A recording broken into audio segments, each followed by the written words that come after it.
Panibagong araw, panibagong recipe na naman tayo ngayon mga mare. So ayan, tara magluto tayo ng beef burrito.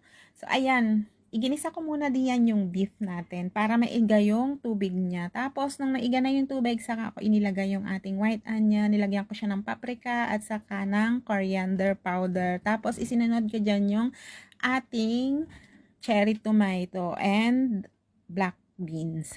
So, yung black bean po ay hindi po siya yung black beans na maalat na kagaya ng na bibili natin sa mga palengke. So, yan po yung medyo matamis-tamis na black bean.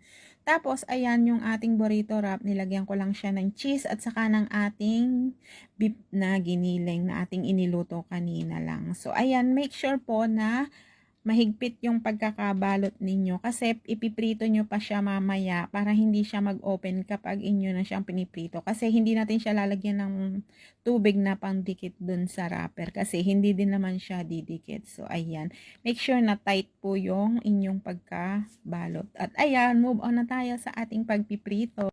Sa pagpiprito naman po ay mahinang apoy lang ang kailangan nating gamitin. At ayan, maraming pasensya kaya kumain muna po kayo ng pasensya bago kayo magluto niyan.